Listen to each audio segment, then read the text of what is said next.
Hello, I'm Raji here, officially Usha Rajeshwari. I'm a filmmaker. I'm the conceptualizer, director, and producer of the show Real and Real Characters. First, at the outset, let me thank all of you who have been viewing the show and giving me your feedback and comments. Let me tell you, this is what has encouraged me to keep on doing this show. I thought it is now time for me to let you in on why I'm doing this show. Firstly, let me tell you, this show is not a movie review. Then what is it? Let us go for a minute into that favorite place of ours, the movie screen. When the lights go off and the story begins, a new world opens up to us. And we are led into the lives of different people. And these different people take us through a gamut of emotions: love, hate, sorrow, anger, the works. While we follow their emotions with our own, there is sometimes a character who captures our imagination, whose ideas we agree with, whose journey of life we resonate with, and we deeply imbibe this character into our psyche. Now, there's always this ongoing debate as to whether movies influence life or life copies movies. The truth, I think, is somewhere in between. Both influence each other significantly and cause a change both in the human psyche and in society. How does this influence impact our lives? There is a lot that has been spoken about the negative influences of cinema, whether it is the violent behavior emulated by children or it is the disruption of the cultural mores and thought processes of our society by, say, the glitter of Western practices. But the question on my mind was, what are the positive influences of cinema on us? Because being a filmmaker, it became vital for me to take on some responsibility for what I'm putting out there for public consumption. And considering that film is such a powerful medium of communication, I wanted to examine if and how movies can change our lives for the better. And interestingly, as I look back on what all my different guests had to say on this show, there came about a great understanding of what we actually valued in human character. Take a look. The positivity in spite of all negativity around him, the ability to see the goodness of the others. He focused on his effort, not the result. If you actually focus on the effort, the result is automatic. I like the genuineness and his authentic nature. He's genuine to who he is, and he doesn't shy away from letting the world know about that. Commitment and trust are two sides of the same coin in this movie. She's made a commitment to the depths of her own self. Anytime we stick to a commitment with ourselves and not minding what somebody else is going to say about it, I think is what self-esteem is all about. நீங்க அழலைன்னா you lack empathy. நீங்க அழுதீங்கன்னா you are empathetic. அன்னிலேருந்து ஆரம்பிச்சதுதான் இன்னி வரைக்கும் I have never thrown paper outside. I have never spit outside. I started loving trees around. We look at environment outside of us, but we don't look at that. We are part of environment. We are environment. So that is where that movie impacted me. You have to invest that time because the returns will be beautiful. You also listen through your eyes and you also listen through your heart and with undivided attention. Character is a strength one has in one's convictions, which have been formed after deep introspection of what one has studied and understood as values. If you are able to look into a mirror and are able to meet your eyes unflinchingly in a mirror, then you are fairly okay. This movie really tells you that does Uma, the character, have choice? And she does. The choice is, can she finally, given the fact that she has had a lousy childhood, that there is love coming to her life, does she want to exercise the choice of surrendering to that love or denied? And that is the choice that I think each of us is constantly faced with. You know, he's willing to stop and realize that there are other points of view. There are other beliefs. There are other traditions. Other people need to live their lives. And he wants to give space to that. And that is what is great about this character, which has stayed with me. And the character of being very natural and the character of being very innocent, இது real passion இருந்ததுன்னா, she will know how to handle the situation. If I am not growing in my passion, I will take the ownership. I think from Katrina Kaif, it would be fun-loving and living life. Hrithik Roshan would be ambitious. Abhay Deol would be responsible, caring, courteous, and sensible, friendly. Farhan Akhtar, so he would be a true artist. You know, everything is going to be all right kind of friend. I'm going to get tuitions. I'm not going to stay in this situation forever. I am going to take control and make my life better. That is a difficult place for a lot of people, but it made a difference. I think we should nurture our friendships and nurture strong relationships. That's really, really important, which helps us also to recognize ourselves as worthy people, as people with potential. Here are some realizations that came to me after seeing this. Each person here speaks from what they have gathered as life experiences, and they are responding to what a filmmaker has put across on screen as gathered from his or her own life experiences. And each one of us is in a very different stage of our own personal evolution. And we are definitely, therefore, not perfect people. But the values that they have valued are universal. And something that each one of us unequivocally treasures is something we want to give our children and our grandchildren, and what we hope others in society also equally care for. Seriously, I don't think we emphasize this enough. There are no moral science or ethics classes in schools nowadays. Parents are often too busy to closely monitor their children, and grandparents hardly even get to live with their grandchildren. So many children grow up without that scaffolding of values, which is gained from living with others and sharing their life experiences. Also, more critically, in this age of social media, we all suffer from an invasion of information without being able to gain perspective on it. And this sometimes results in a person feeling rather lost, not knowing what to do in a given situation or what kind of decision to take that will not backfire on life. And that is where human values stand tall as a guiding light. I am hoping that the perspectives shared on Real and Real Characters will in some way be that cauldron of human values.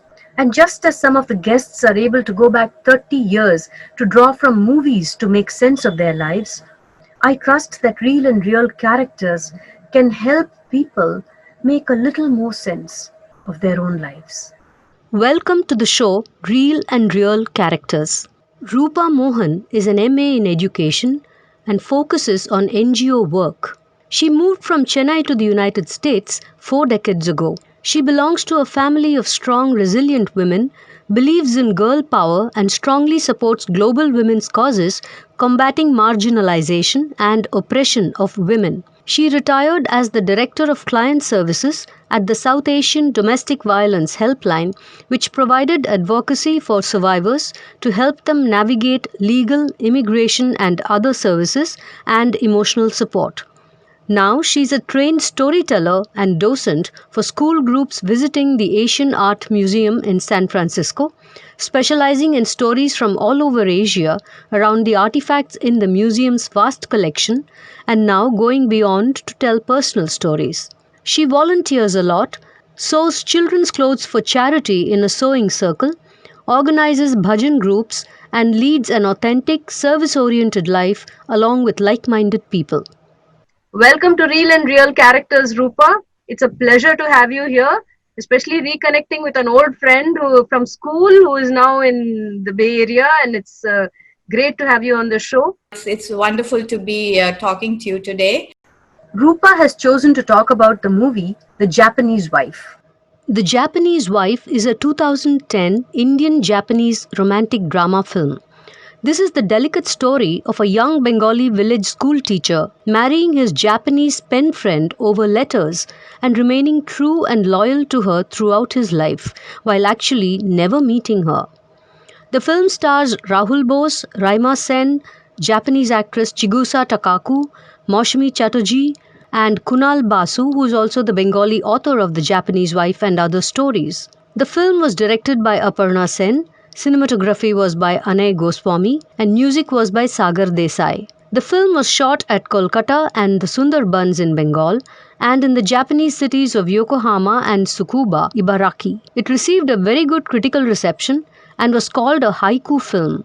It received the Silver Crow Pheasant Award for Audience Choice at the International Film Festival of Kerala and the Best Film Award at the Hidden Gems Film Festival and the Best Film, Best Director and Best Cinematography at the Star Entertainment Awards. So, what has fascinated Rupa about the characters of Snehamoy and Miyagi in The Japanese Wife? Here, take a look. They're from two different cultures, different socio-economic stratas. So I was like really intrigued by that because I always wanted to have a pen pal when I was younger, but never had the courage to initiate that. A friend of mine used to, and she used to read excerpts from, the letters she got from exotic friends all over the world. So this was fascinating to me. It's a beautiful thing that starts like a regular friendship. They're both struggling with the English. I am having to consult dictionary so that I can translate the Bangla words I am thinking into English in order to write to you. There is a language and cultural barrier, but soon those things fall apart and they are able to connect as soulmates. You know, Miyagi, in my whole life, I'm never being able to talk to anyone as I am talking to you. My only friend is you. She proposes, to him. I like to offer myself to you as your bride. And they get married without seeing each other or without even having the hope that they will meet in the near future. I am sent to you a silver wedding ring with my name engraved on it. And it's like a beautiful love poem, I would say. They start, communicating and start understanding each other. And they're both very lonely people. People say, I'm so shy that I cannot make any friend. Also shy. Now, আর লুকোতে হবে নি তোমাকে এবারে বেরিয়ে এসো. This friendship means a lot to them. And it keeps them going, over all the ups and downs in their lives. I do not know what you mean by enteric fever when I read your letter. Then I look up dictionary. It is infection of intestine. My goodness. I go and tie Emma in temple immediately with a prayer for your good health. It was charming and fascinating and poignant at times. Which character is it that fascinated you and why? I am a silent feminist. So the feminine characters always, they draw me. The two ladies, Miyagi and Sandhya, there are lots of things I learned from them about being resilient and strong. The Japanese lady, Miyagi, she's only 18 years old. And she's kind of dealing with a mother who's not well. Her father has just died. She's really feeling isolated. She needs a friend at that point and she goes ahead. And it's very sweet the way they communicate with each other.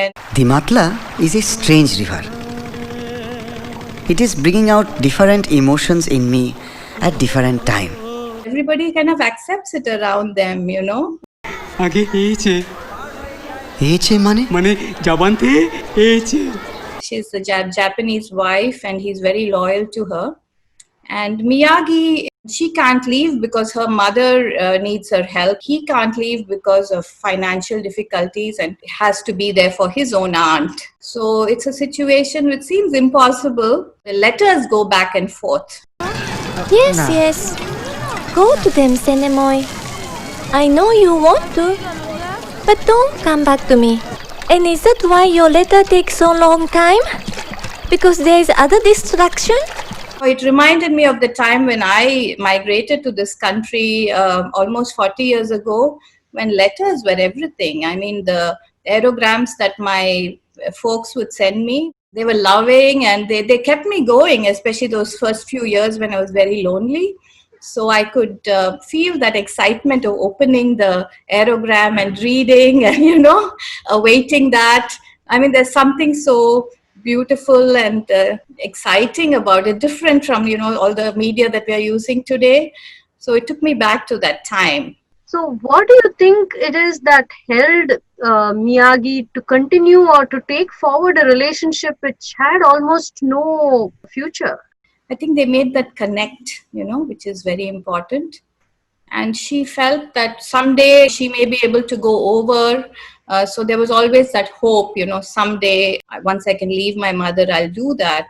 It keeps us on our toes, wondering, is that going to happen? And the years are going by, they end up having like a 17-year marriage.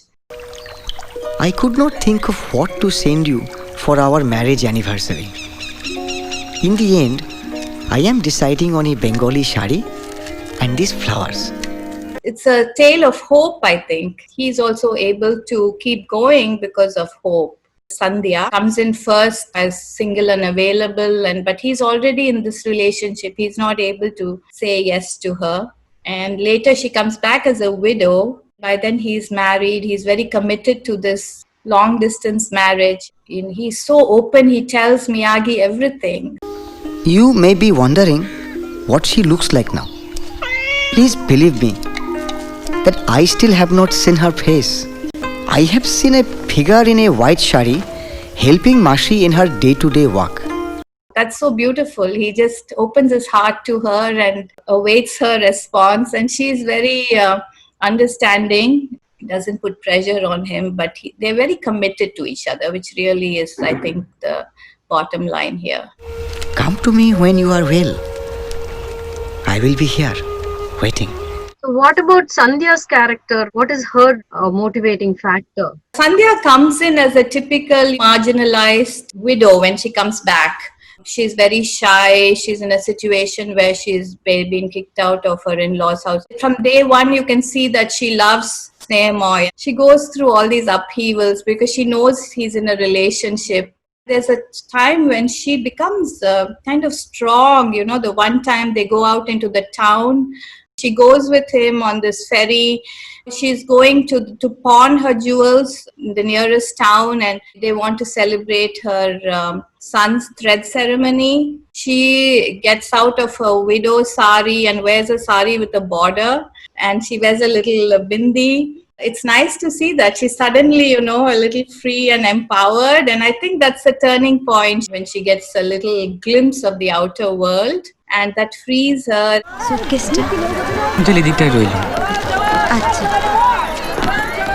Towards the end of the movie, she really becomes strong when she needs to step in and help him. There are two people who are able to sustain a relationship with such long distance between them and with so much of hope and affection. It's probably the same as a young couple today who find their professions in different cities or different countries even. Yeah, long distance relationships have become very common now because people have to do what they have to do. They're not willing to, give up a good job or a career for that. But the nice thing is that they're able to talk to each other on Skype. There's so many ways of communicating now. Whereas if you're stuck in some rural area or a little village, like here, time and again he tries to call her on the phone. No, not cinema. Snehamoy, your husband from India. You can hear me? Hello? It's because I am wanting to wish you on our anniversary. No, not university. Ki mushkil. Marriage anniversary. Hey. Hello.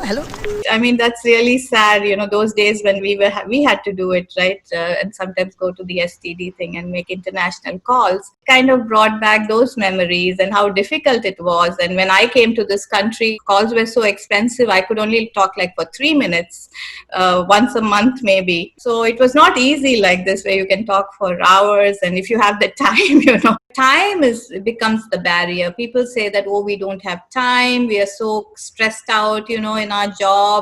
You just need to make the time and effort to put into a relationship that really matters to you. And I think that's what Snehamoy and Miyagi did, in spite of, the barriers that there were. Even I'm sure letters took a long time to go back and forth, but they kept at it.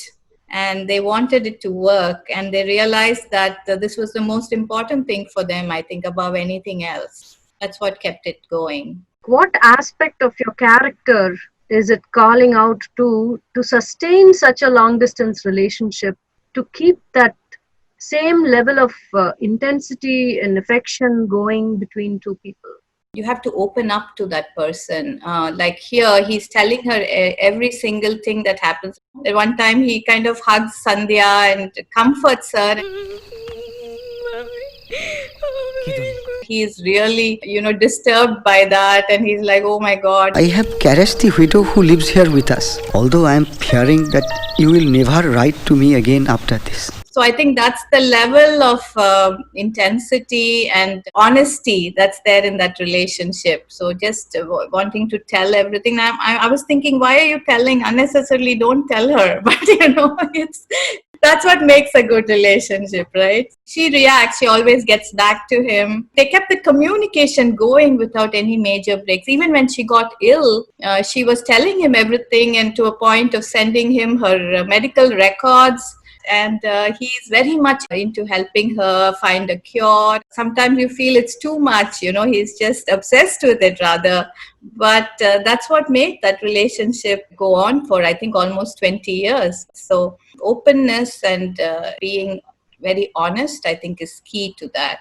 Can you identify somebody from your real life who has been inspiring? Yeah, I used to be a domestic violence advocate, and I guided women who are marginalized and who were survivors of domestic violence. And so this one lady comes to mind who, very much like Sandhya, she came with a little son. She fled from a bad situation. She came with nothing, but she very quickly started becoming proactive and resilient. A little bit of nudge from me, but she was able to recreate her life to make a good life for her son. She studied, worked hard. Now she's actually in med school. She was able to really achieve a lot because of her hard work, her resilience, her hope for the future, always optimistic. I have learned a lot from her. She's been an inspiration. What kind of strength does it take to come out of a domestic violence situation and then, come out a winner in your own circumstance? That's a human spirit, I think. If you want to, you can do it. Or if you're able to move ahead with hope and optimism, you can make a good life. And I used to see this time and again with these young immigrants who were just caught in bad situations. And it needs a lot of courage too, both emotionally and physically. Can you give me some example of how they exhibited that courage? The first test is when they actually get out of the situation. That requires a lot of courage because you can't do that, especially when you have your in-laws and everybody's sitting around you and not even letting you get out of the house. So that first step they take is actually the very most important thing when they decide, okay, I need to leave this. And once they take that step, to continue to make sure that you don't get swayed again, you kind of stay resolute, and you want to just have an open mind. It's very painful. You feel like so isolated and you feel like there's nobody out there. Your folks are in India or, one of the other countries, but you want to do what it takes in order to make a good life for yourself. Do you think any aspect of the Japanese wife spilled over into the way you handle the immigrants or people with domestic issues? I think so, because Miyagi, for instance, she had her faith. Many of the survivors I worked with were deeply religious. They still had that faith that, it would all work out for us eventually. And I think that's really important, to just believe in something or someone. Once they knew that they had support from us, they had the love and the empathy of us, they would do what it takes. Silently, they were very strong. That really, I think, went a long way in making them come out of this very successfully. So you've talked about hope and faith and honesty. Can you talk about the value of this in the context of today? We are probably, a lot into technology, but there's something to be said about the power of the written word, the good old-fashioned way.